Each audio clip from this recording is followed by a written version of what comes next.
બા મને લોન નથી મળી. અચ્છા, ત્રિભુવન કાકાને અચાનક કંઈક પૈસાની તંગી આવી ગઈ અને એમને લોન આપવાની ના પાડી દીધી. બહુ ખોટું થયું. અરે બાપરે, તમને લોન ના મળી? એમણે એમના પગ પર જ કુહાડી મારી છે, પણ આ વાત તમને નહીં સમજાય. પણ એમણે આપણા બાંધે ના કહેવાનું કહ્યું છે ને તમે આટલા શાંત કેવી રીતે થઈ શકો છો? તમારે મોટા ભાઈ તરીકે એમને પાઠ ભણાવવો જોઈએ. જો અમે અમરબાને બરાબર ઓળખતા હોઈએ ને, અમે ખાતરીપૂર્વક કહીએ છીએ કે હર્ષવર્ધનને પાઠ એ જ ભણાવશે. અમારે કંઈ જ કરવાની જરૂર નહીં પડે. સત્ય. જુઓ. બાનો ફોન? હા બા, હા અમે હમણાં જ આવીએ છીએ. જી, આ ફોન કટ કરીને તરત આવીએ. શું કીધું બાએ? બાએ અમને બોલાવ્યા છે.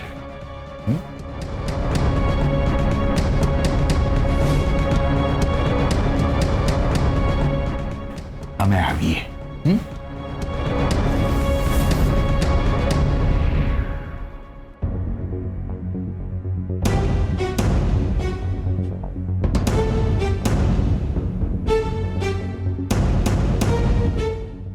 શું થયું બા?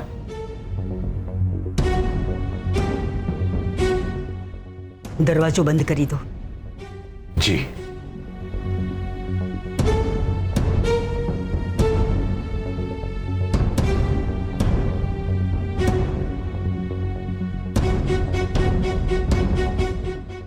દિગ્વિજય, હવે અમને અમારા દીકરાઓના ઉછેર અને એમના સંસ્કારો ઉપર શંકા થઈ રહી છે. અર્જુન તો પહેલેથી જ અમારા કયામાં નહોતા અને હવે હર્ષવર્ધન પણ એમના જ પગલે જઈ રહ્યા છે. એક અણઘડ છોકરીના લીધે આજે એમણે અમારી સાથે ઊંચા અવાજે વાત કરી. ઉછેર અને સંસ્કારની વાતો કરીને તમે અમારું અપમાન કરી રહ્યા છો બા. મેં આજ દિન સુધી તમારો એક શબ્દ ઉથાપ્યો નથી. અમે તમને હાથ જોડીને વિનંતી કરીએ છીએ કે અર્જુનસિંહ અને હર્ષવર્ધનસિંહ સાથે અમારી સરખામણી ના કરશો. ઠીક છે, જે કામ માટે બોલાવ્યા છે એના વિશે વાત કરીએ. જી બા. આપણા પરિવારની આબરૂ અમે જીવની જેમ સાચવી છે. હવે એ આબરૂ ઉપર ડાઘ ના લાગવું જોઈએ, અને જો એની ઉપર ડાઘ લાગ્યો ને તો એના કારણે તમારો આ દીકરો મૂળિયામાંથી ઉખેડી નાખશે બા. તમે ફક્ત હુકમ કરો અને કહો કે અમારે શું કરવાનું છે. દિગ્વિજય, ગમે તે થાય, ગમે તે કરવું પડે, આકાશ પાતાળ એક કરી નાખો, પણ હર્ષવર્ધનને માર્કેટમાં ક્યાંયથી પણ લોન ના મળવી જોઈએ.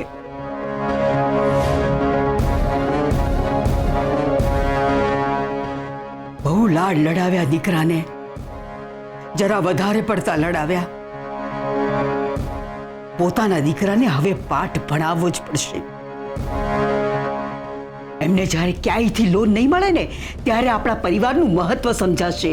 એટલે જ એમને ક્યાંયથી લોન ના મળે એવી વ્યવસ્થા કરો. એમ જ થશે બા, એમ જ થશે. હર્ષવર્ધનસિંહ, તમારા કરતા પરિવારની આબરૂનું મૂલ્ય વધારે છે.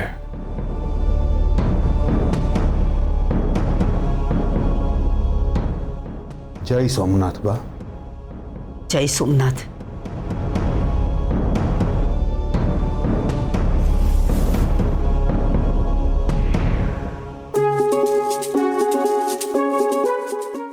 સર, તો ક્યાંની શું રમત રમી રહી છે? મસ્ત સ્માઈલી છે ને. હું ક્યારની જોઉં છું તું નખરા કરે છે ને ખાતી નથી. મને જરાય ભૂખ નથી લાગી. ગોપી, જુઓ ને જીજો, ક્યારની નખરા કરે છે ને ખાતી જ નથી, અને સવારની ગોળીઓનો ડોઝ પણ બાકી છે. મેં કલાક પહેલા જ હજી બટાકા પૌવાને ચા પીધી છે. તો કેવી રીતે ભૂખ લાગે? કેસર તારે દવા પણ તો લેવાની છે ને. દવાથી મારું મોઢું કડવું થઈ જાય છે અને આની જોડે વાતો કરીને વધારે કડવું થાય છે. હા તું તો જો તું એકવાર સાજી થઈ જા પછી તને બતાવું છું ગણીને બદલો લઈશ. એક મિનિટ. કેસર દવાથી તારું મોઢું કડવું થઈ જાય છે ને, તો મોઢું મીઠું કરવું છે.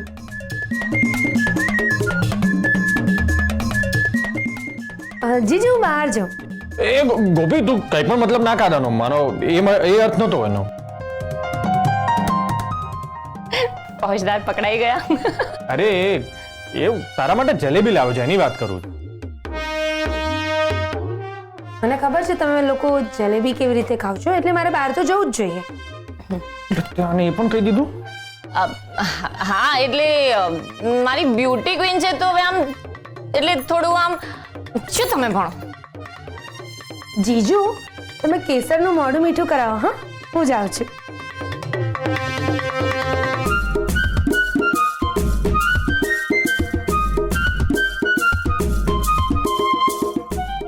તો કરવું છે મોઢું મીઠું.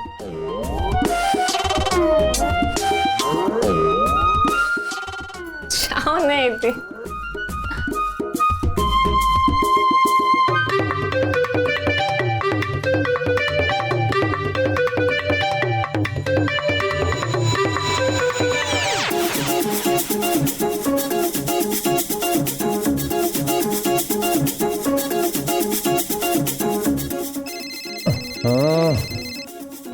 ત્રિભુવન કાકા. હા ત્રિભુવન કાકા. ઓકે આ તો હું તમને મળવા આવ્યો. Okay thank you. જય સોમનાથ. શું થયું? કેસર ત્રિભુવન કાકા મને બહુ જ ઓછા વ્યાજે લોન આપવા માટે તૈયાર છે. હા સરસ. આઈ એમ વેરી હેપી યાર. જો બધી જ રકમ એક સાથે મળી જશે ને તો હું ફાર્મિંગનું કામ બહુ જ જલ્દી શરૂ કરી શકીશ. સોમનાથ દાદાની કૃપાથી તમારું મનગમતું કામ જલ્દી ચાલુ કરો. યસ. આ વાત પર તો મોઢું મીઠું થવું જોઈએ.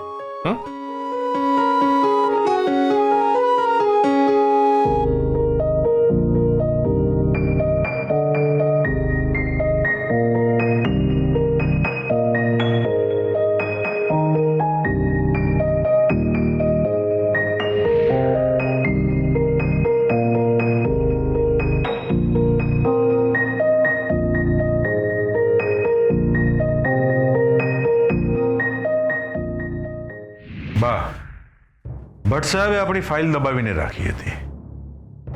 હવે એમને રૂબરૂ મળ્યા, આપણો રૂઆબ બતાવ્યો અને પછી તરત જ એમણે એ ફાઇલ ઉપરી અધિકારીને મોકલી દીધી.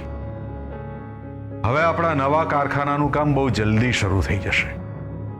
વાહ સરસ. ખૂબ સારા સમાચાર આપ્યા દિગ્વિજય તમે. બા હું અંદર આવી શકું?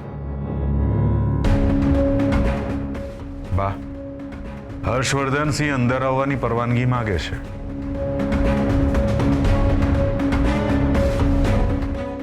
આવો હર્ષવર્ધન.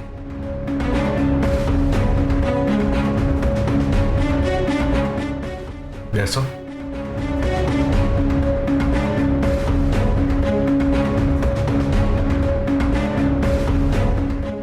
કંઈ કામ હોય તો જલ્દી બોલો. અમે એક મહત્વની વાત ઉપર ચર્ચા કરી રહ્યા છીએ. સમયની અગત્યતા સમજવી જરૂરી છે. ઓફકોર્સ. શા માટે આવ્યા છો? હું માફી માંગવા માટે આવ્યો છું. અમે તો તમને 1000 વાર માફ કરી દઈએ છીએ હર્ષવર્ધન, પણ તમારી ઉપર એની અસર જ ક્યાં થાય છે? હું બાની માફી માંગવા માટે આવ્યો.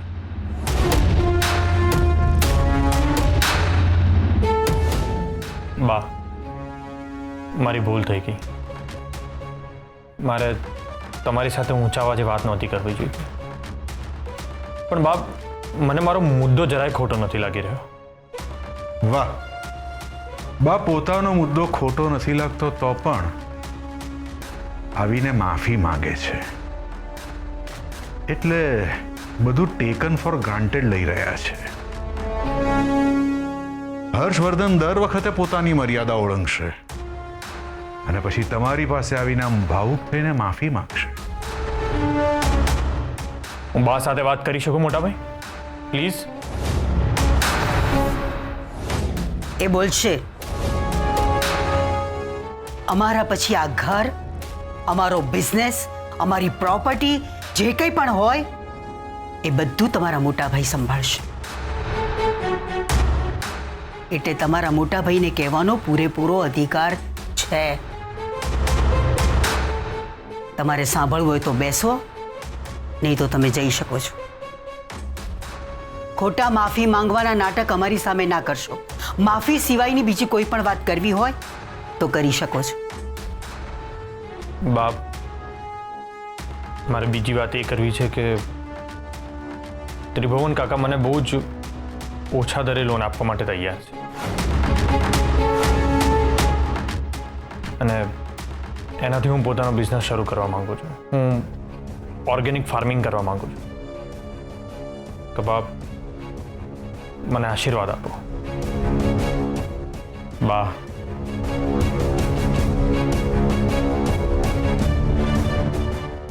બા, તમારો દીકરો પોતાનો બિઝનેસ શરૂ કરવા જઈ રહ્યો છે ને આશીર્વાદ નહીં આપો?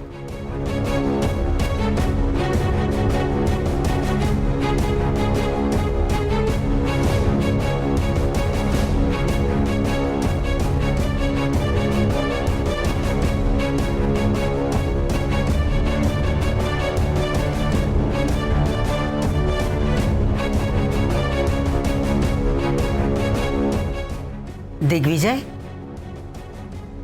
અર્જુને ઘર ત્યજ્યું અને એમણે પોતાનો બિઝનેસ શરૂ કર્યો.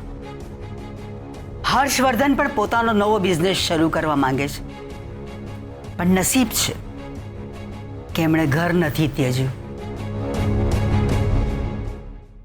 અમને તો એમ હતું કે અમારી વર્ષો જૂની પેઢીનો વ્યવસાય અમારા ત્રણેય દીકરાઓ આગળ ધપાવશે,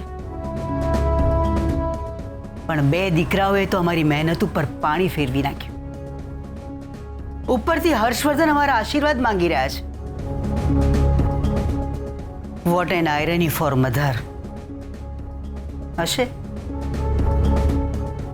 એક મા તરીકે અમારા આશીર્વાદ તમારી સાથે જ છે. ખૂબ આગળ વધો, ખૂબ પ્રગતિ કરો. અમારી ખૂબ ખૂબ શુભેચ્છાઓ છે તમારી સાથે. થેન્ક યુ બા. જય સોમનાથ. જય સોમનાથ.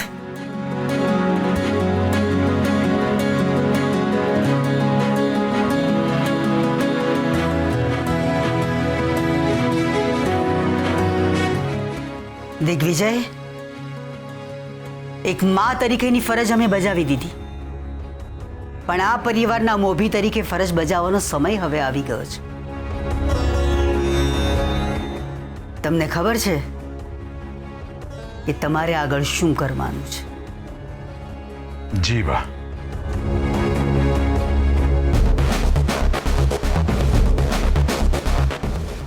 હલો કૌશિક.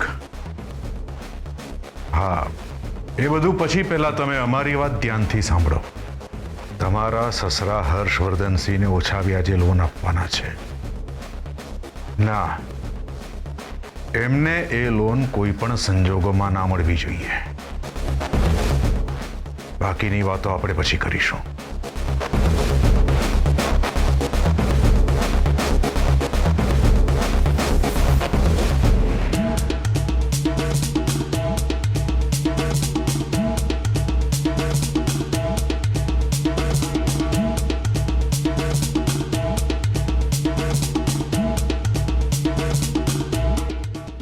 ત્રિભુવન કાકા ફોન કેમ નહીં ઉપાડતા હોય?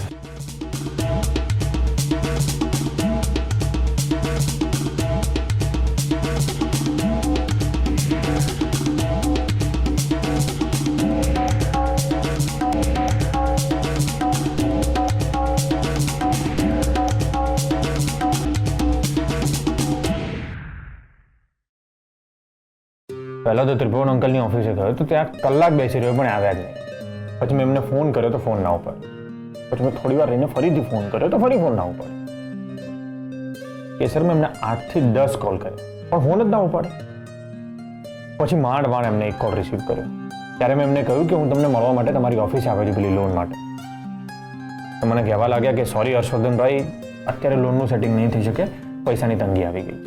અને હું આગળ કંઈ પણ બોલું ને એમ પહેલાં તો ફોન કટ કરી નાખ્યા. અરે એમ અચાનક કેમ? અચાનક કેવી રીતે પૈસાની તંગી થઈ ગઈ? જ્યારે એમને લોન આપવા માટે હા પાડી ત્યારે એમને નહોતી ખબર કે પૈસાની તંગી છે. કે સર, એ લોકો આવી રીતે વ્યાજે પૈસા આપતા હોય છે ને, એમને જ્યારે પૈસા ના આપવા હોય ને ત્યારે આવી પૈસાની તંગીનું બહાનું કાઢતા હોય. મને તો પોતાની કાબિલિયત પર જ પ્રશ્નો થઈ રહ્યા છે. મારામાં એવી શું કાબિલિયત છે કે લોકો મને પૈસા આપે? અને કેમ લોકો મારી અંદર ઇન્વેસ્ટ કરે? ફોજદાર, તમે તો પહેલા જ પ્રયત્નમાં હારી ગયા. જો તમે જ પોતાની જાતને આમ ઓછા આંકશો તો સામેવાળો પર તમને ઓછું જ આંકશે ને. તમારી કાબિલિયત એવી છે કે તમે સફળતા પાછળ નહીં પણ સફળતા તમારી પાછળ ભાગતી આવશે. સર, આ બધી લાઈન છે ને ફિલ્મોમાં સારી લાગે, રિયલ લાઈફમાં નહીં. રિયલ લાઈફમાં તમે જ કહો છો ને કે ઓલવેઝ પોઝિટિવ વિચારો રાખવા જોઈએ, નેગેટિવ નહીં. અને હવે તમે પોતે જ આમ નેગેટિવ વિચારી રહ્યા છો. દર વખતે સિચ્યુએશન સરખી નથી હોતી યાર. અને ઘણી વખત સિચ્યુએશનના પ્રમાણે આપણે પ્રેક્ટિકલ વિચારો કરવા પડતા હોય. જો અત્યારે મારી પાસે બિઝનેસ કરવા માટે રૂપિયા હોય તો મને પોતાની કાબિલિયત પર બિલકુલ પ્રશ્ન ના આવે. અત્યારે કોઈ મને શું કરવા રૂપિયા ઓછી ના આપે? અને મારી કાબિલિયત જુએ તો એમને વિશ્વાસ થાય ને. અને મારી કાબિલિયત તો માત્ર એક પોલીસ અધિકારી તરીકેની. આ સિવાય મને કશું જ નથી આવડતું. ધીસ ઇઝ ફેક્ટ યાર. પણ તમે પોલીસ ઓફિસર તરીકેની કાબિલિયત તો મેળવી જ છે ને. સર, એના માટે મેં બહુ જ સમય આપ્યો. અને અત્યારે મારે એ વિષય પર વાત નથી કરી. પ્લીઝ. સારું, જવા દો. જમવા જઈએ, બધા આપણી રાહ જોતા હશે.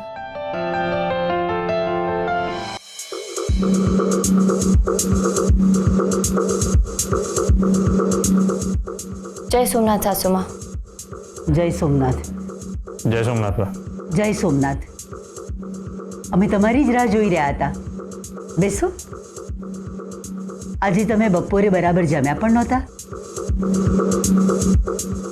હા ભાવ, બપોરે મને કંઈ વધારે ભૂખ નહોતી એટલે. અને આઈ એમ સોરી, મારા કારણે તમારે લોકોને રાહ જોવી પડી. સોરી.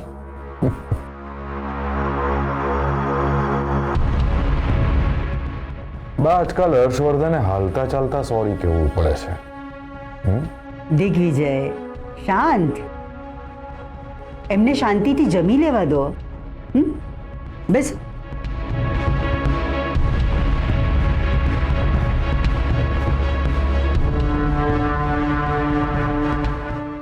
હર્ષવર્ધન, તમે ત્રિભુવનભાઈને ત્યાં લોન માટે વાત કરવા ગયા હતા. શું કહ્યું એમણે? અને હા, તમારો ફાર્મિંગનો બિઝનેસ ક્યારથી શરૂ કરવાના છો? Organic farming. Good concept. તમે અમારી સાથે આ વિશે જરી ડિટેલમાં વાત નથી કરી, એટલે એક મા તરીકે અમારે પૂછવું પડે છે કે તમારા નવા બિઝનેસમાં તમને કોઈ તકલીફ તો નથી ને? ભવિષ્યનું શું પ્લાનિંગ છે વગેરે વગેરે. બા, બેઝિક પ્લાનિંગ કરી રાખ્યું છે. હર્ષવર્ધન, બાએ પહેલા સવાલ પૂછ્યો તમને લોન મળી કે નહીં. તો વાતની શરૂઆત ત્યાંથી કરો.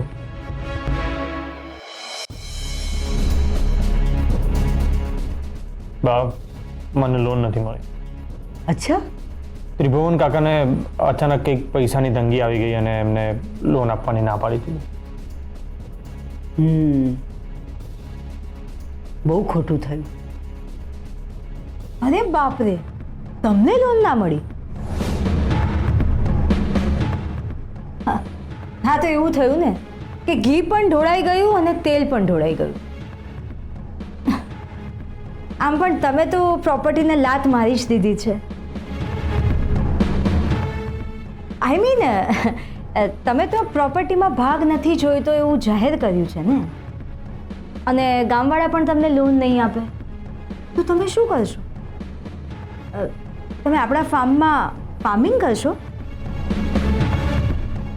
વેદિકા વહુ દાજા પર ડામ ના દો. શાંત રહો. હર્ષવર્ધન, લોન ના મળી તો કાંઈ વાંધો નહીં. હિંમત ના હારતા.